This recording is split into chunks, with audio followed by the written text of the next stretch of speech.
नमस्कार दोस्तों, मैं अनुज सोम स्वागत करता हूं आपका फिर से एक नई वीडियो में। आज मैं आपको ऋग्वेद के 10 मंडल के विषय में बताऊंगा और साथ ही साथ इन 10 मंडल से किस प्रकार के क्वेश्चन एग्जाम में पूछे गए हैं इस पर भी हम चर्चा करेंगे। देखिए, मेरे पास ऋग्वेद ही है, ये आपको दिखाई दे रहा है, ये है ऋग्वेद। ऋग्वेद में 10 मंडल दिए गए हैं और 10 मंडल में से 2 से 7 मंडल सबसे ज्यादा इनमें प्राचीन माने जाते हैं। हालांकि 1 और 8, 9 और 10 ये जो मंडल हैं ये बाद में जोड़े गए हैं और 2 से 7 मंडल को वंश मंडल कहा जाता है। लेकिन ऋग्वेद का जो पहला मंडल है या ऋग्वेद में जितने भी जनरली मंडल हैं उनकी साधारण तरीके से जो शुरुआत होती है वो अग्नि की स्तुति से होती है। यानी कि क्या क्या देखिए, क्वेश्चन भी एग्जाम में पूछा गया है कि ऋग्वेद में जो मंत्रों की शुरुआत होती है वो अग्नि से शुरू होती है। तो जो पहला मंत्र है यहाँ पे उसका जो है मैं आपको ये अर्थ पढ़ के बता रहा हूँ, मोस्ट इंपोर्टेंट है ये भी। इसमें क्या लिखा है कि पिता के समान कृपा पारक परमेश्वर जब सब जीवों के हित और सब विद्याओं को प्राप्ति के लिए कल्प कल्प की आदि में वेद का उपदेश करता है, जैसे पिता व अध्यापक अपने शिष्य व पुत्र को शिक्षा करता है कि तू ऐसा कर और ऐसा वचन कह, सत्य वचन बोल इत्यादि शिक्षा को सुनकर बालक और शिष्य भी कहता है कि मैं सत्य बोलूंगा, पिता और आचार्य की सेवा करूंगा, झूठ न कहूंगा। इस प्रकार परस्पर शिक्षक लोग शिष्य और लड़कों को उपदेश देते हैं। तो ऋग्वेद का जो पहला मंडल है ये जनरली पिता और जो है शिक्षक के लिए इसमें उपदेश है कि जिस प्रकार पिता और एक शिक्षक अपने शिष्य को शिक्षा देता है उसी प्रकार फिर ये कहता है कि शिष्य भी ये कहता है कि मैं कभी मैं झूठ वगैरह नहीं बोलूंगा, हमेशा ही क्या करूंगा, सच बोलूंगा। तो ये ऋग्वेद है और ऋग्वेद के इसी जो 10 मंडल हैं उनका सार कॉम्पिटिशन में किस प्रकार का आता है तो उस पर हम चलिए अब डिस्कस करते हैं। देखिए, ऋग्वेद का जो पहला मंडल है, मैंने अभी इसका एक हिंदी में श्लोक आपको बताया है। संस्कृत का जो श्लोक है वो मैंने जानबूझ के नहीं पढ़ा, ये बहुत लंबा श्लोक है, प्रोनाउंसिएशन थोड़ा सा मेरा गला खराब होने की वजह से शुद्ध रूप से नहीं हो पा रही है, तो मैं वो संस्कृत का श्लोक नहीं पढ़ के सुनाया। फिर किसी दिन आपको ये श्लोक भी मैं आपको सुना दूंगा। तो पहला जो मंडल है, अब पहले मंडल में कॉम्पिटिशन के बेस पे क्या कहा गया है। देखिए, जैसे मैंने अभी आपको बताया कि ऋग्वेद के अंदर 10 मंडल हैं और इन 10 मंडल में 10,580 मंत्र हैं। हालांकि कहीं कहीं किताबों में 10,600 मंत्र भी लिखे गए हैं, लेकिन जो ज्यादातर एग्जाम में आता है वो मैंने आपको लिखा है कि 10,580 मंत्रों का उल्लेख ऋग्वेद में किया गया है। और इसमें क्या हुआ, देखिए यहाँ पे जैसे पहला जो प्रथम मंडल है, इस मंडल में 50 सूक्त हैं। अब ये पे सूक्त क्या होता है, क्वेश्चन ये भी आया कि सूक्त क्या है। तो सूक्त शब्द का अर्थ होता है अच्छी उक्ति, यानी कि जो अच्छी लाइन है उन्हें हम सूक्त कहते हैं।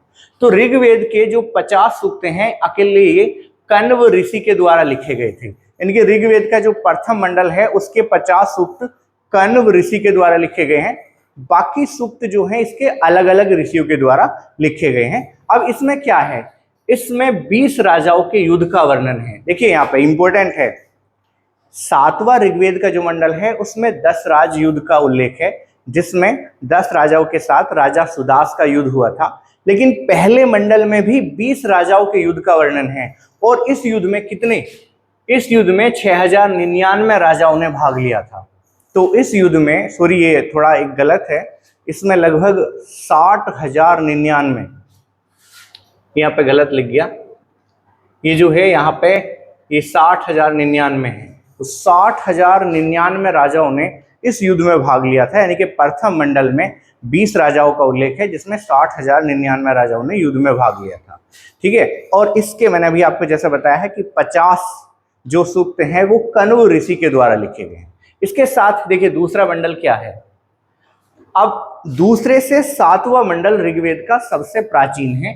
अब मैं यहाँ पे लिखता हूँ, देखिए 2 से 7, यहाँ पे डैश करके लिख लो, 2 से 7 मंडल, सॉरी 2 से 7 मंडल ये सबसे प्राचीन है और इन्हें बोलते हैं वंश मंडल या फिर आपका ऋषि मंडल।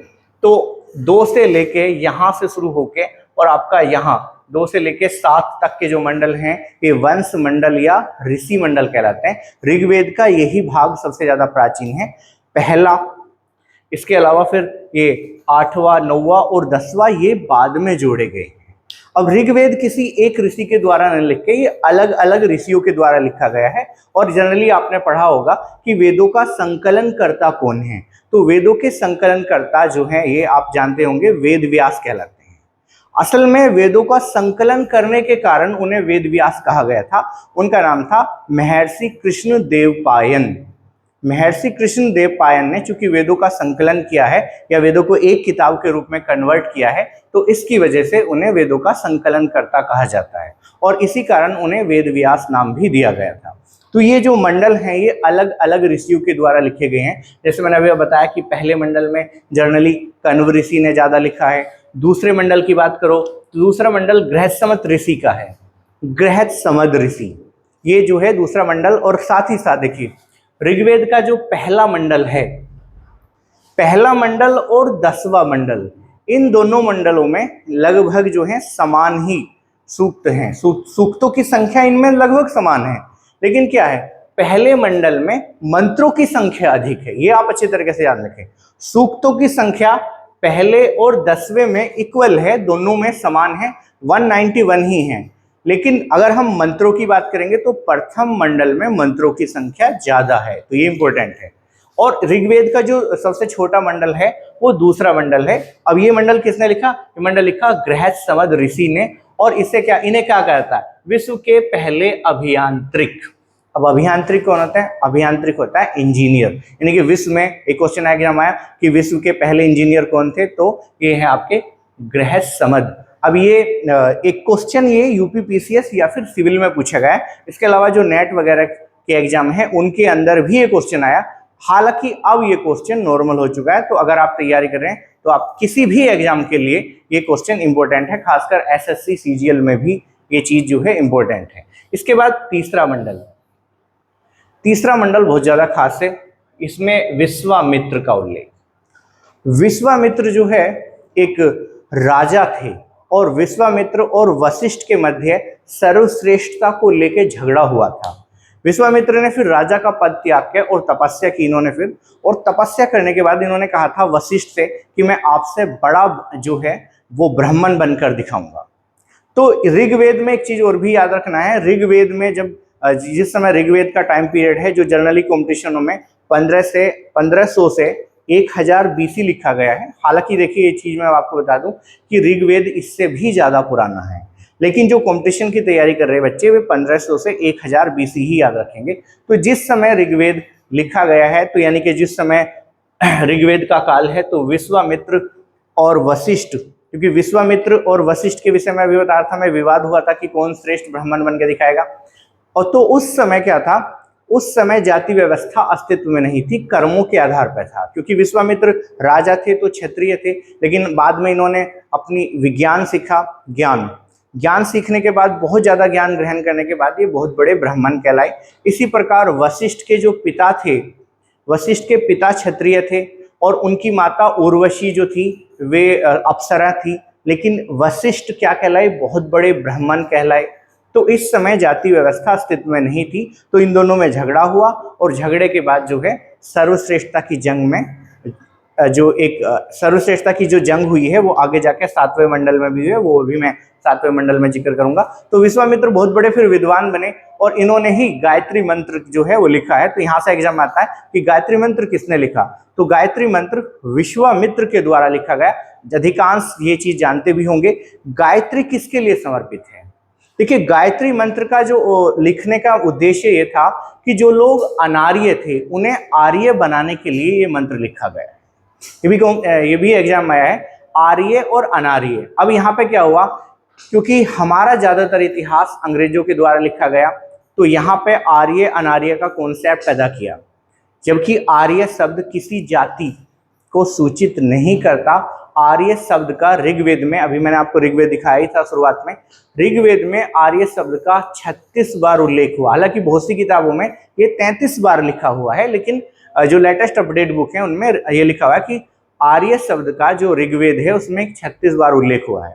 और आर्य कोई प्रजाति सूचक वर्ड नहीं है, ये एग्जाम में भी आया है। आर्य शब्द केवल सर्वश्रेष्ठ के लिए है। आर्य असल में उन लोगों को कहा जाता था जो वैदिक संस्कृति या फिर जो यज्ञ वगैरह में विश्वास रखते थे, और जो यज्ञ वगैरह में विश्वास नहीं रखते थे उन्हें अनार्य कहा जाता था। लेकिन अंग्रेजों ने यहाँ पे वर्ण व्यवस्था का और इसे जाति व्यवस्था में पिरोने का प्रयास किया गया, लेकिन ऋग्वेद के काल में जाति व्यवस्था अस्तित्व में नहीं आई थी। उस समय वर्ण व्यवस्था भी, हालांकि मैं अभी आपसे बताया था कि ऋग्वेद का 2 से 7वां मंडल सबसे प्राचीन है, वर्ण व्यवस्था का उल्लेख भी ऋग्वेद के 10वें मंडल में है जो बाद में लिखा गया है। तो ये जो 10वां मंडल है ये बाद में लिखा गया है, और वर्ण व्यवस्था यहाँ भी कर्मों के आधार पर थी, जन्म के आधार पर वर्ण व्यवस्था का उल्लेख ऋग्वेद में नहीं है। ऋग्वेद के 9वें मंडल में ये जो सोम देवता को समर्पित है उसमें कहा गया है कि मैं, इसमें एक व्यक्ति कहता है कि मैं जो है वैद्य हूँ, मेरे पिता, मतलब अलग अलग व्यवसाय का उल्लेख कर रहा है वो सीधी हिंदी में, अलग अलग व्यवसाय। वो कहता है कि हम जो है अलग अलग व्यवसाय करने के बाद भी एक परिवार में रहते हैं।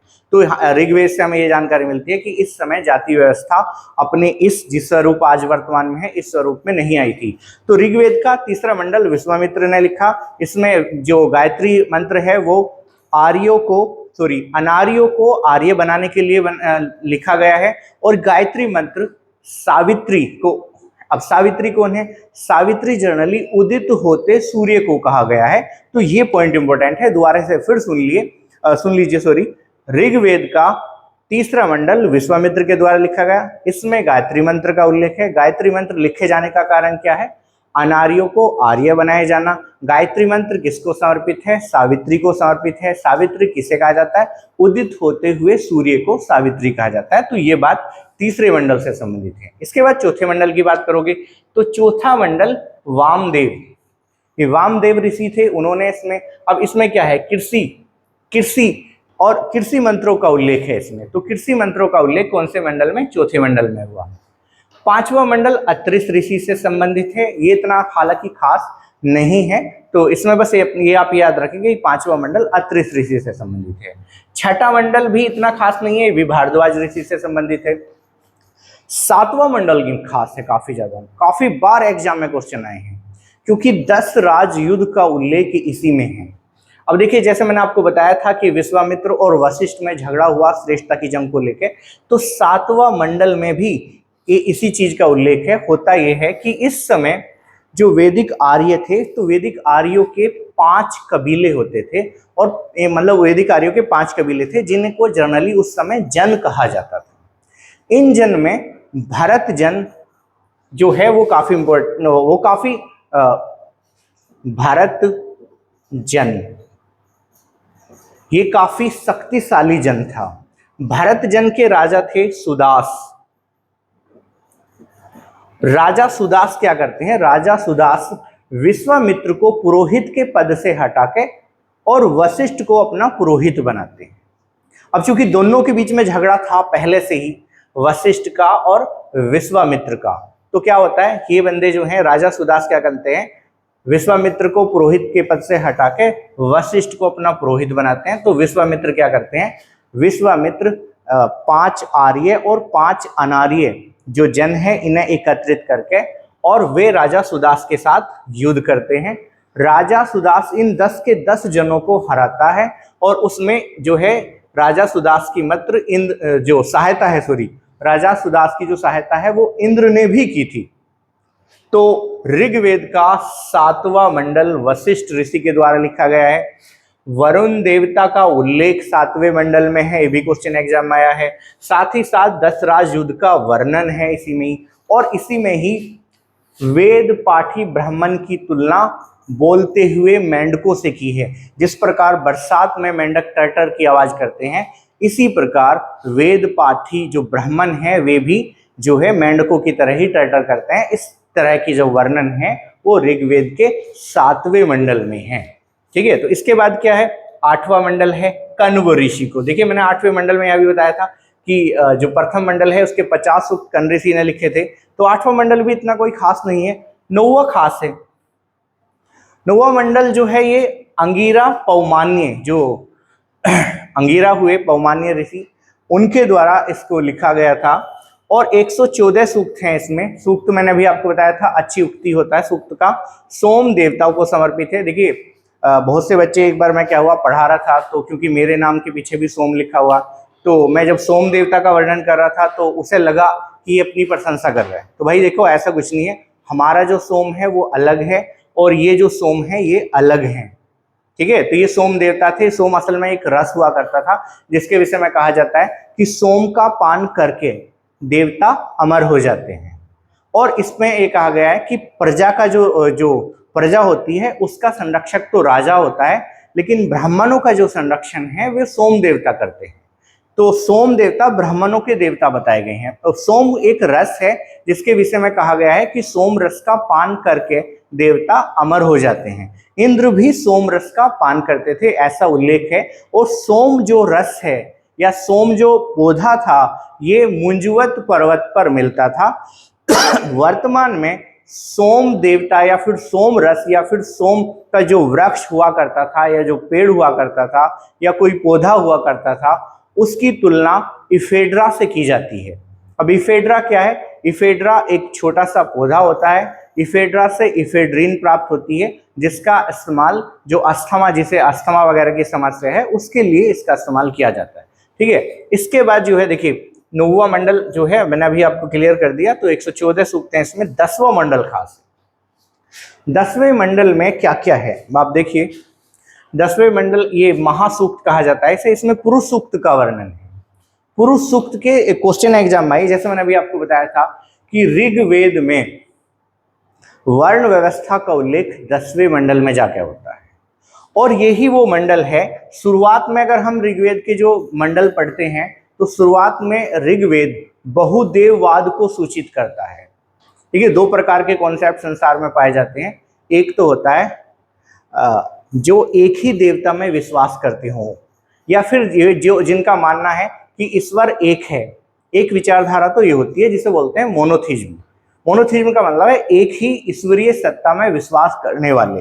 दूसरा होता है पोलिथिज्म, जो अनेक ईश्वर में विश्वास करते हैं। जैसे हिंदू धर्म है, हर हिंदू जो है कुछ लोग राम को पूजते हैं, तो कोई कृष्ण को, कोई विष्णु को, तो कोई जो है अलग अलग देवता, कोई शिव जी को, कोई अलग अलग मतलब जो है अपना देवता मान लेता है। तो हमारा जो धर्म है हिंदू जनरली वो पोलोथिज्म है, यानी कि अनेक देवताओं में विश्वास रखता है।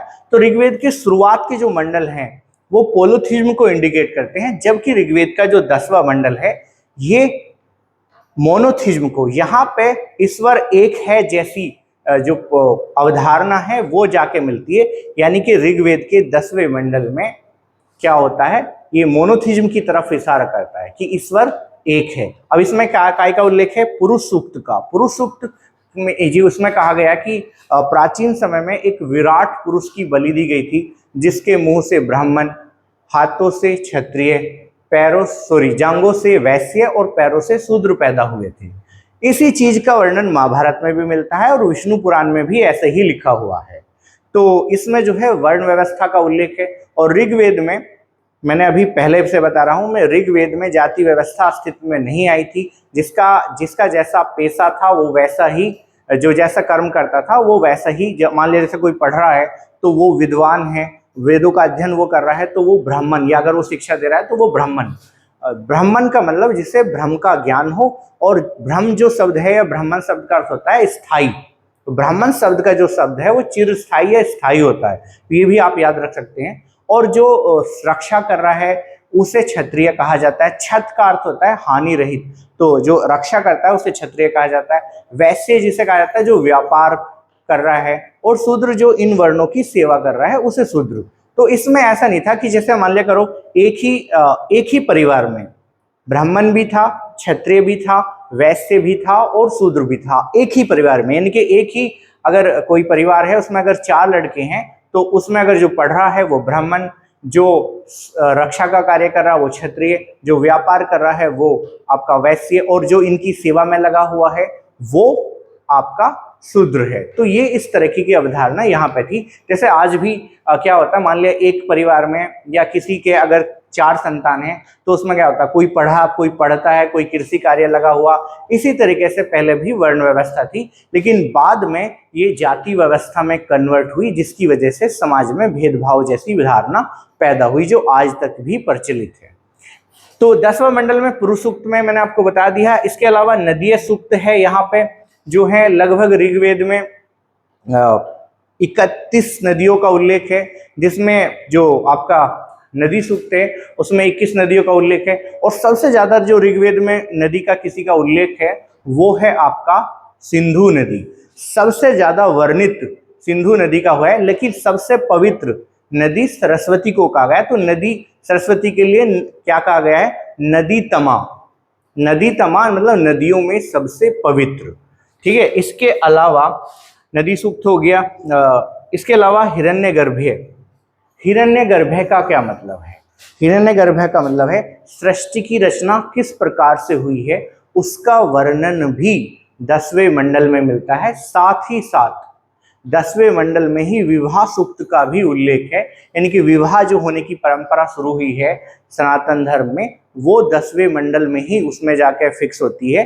क्योंकि पहले क्या था, जिस समय सृष्टि काल की रचना हुई तो पहले विवाह नहीं हुआ करते थे। अब ऐसा हुआ कि संतान पैदा करने के लिए ऐसे ही संबंध जो है बना लिए जाते थे। तो उसमें क्या हुआ, मान लिया कि स्त्री ने कई पुरुषों के साथ संबंध बना लिए, तो ये नहीं पता चलता था संतान किसकी है। तो संतान किसकी है अब उसमें यही नहीं पता चल रहा, तो अलग अलग पुरुष क्यों उस बच्चे का पालन करें। अब ये समस्या शुरुआत में पैदा हुई। इस समस्या से निपटने के लिए विवाह का कॉन्सेप्ट पैदा किया था कि जो है एक पुरुष एक स्त्री से विवाह करेगा, और विवाह के समय इसी वजह से वचन भरवाए जाते हैं जिसे 7 फेरे कहा जाता है। तो वचन का कॉन्सेप्ट भी यही है कि भैया वचन लेने का मतलब क्या है कि एक दूसरे के प्रति क्या हो, एक दूसरे के प्रति जो है विश्वास का भाव हो, धोखेबाजी वगैरह ना हो। इस वजह से विवाह वाला कॉन्सेप्ट भारतीय संस्कृति में पैदा हुआ था। तो आज के लिए इतना ही। आज की जो क्लास है वो यहीं खत्म होती है। बहुत बहुत धन्यवाद।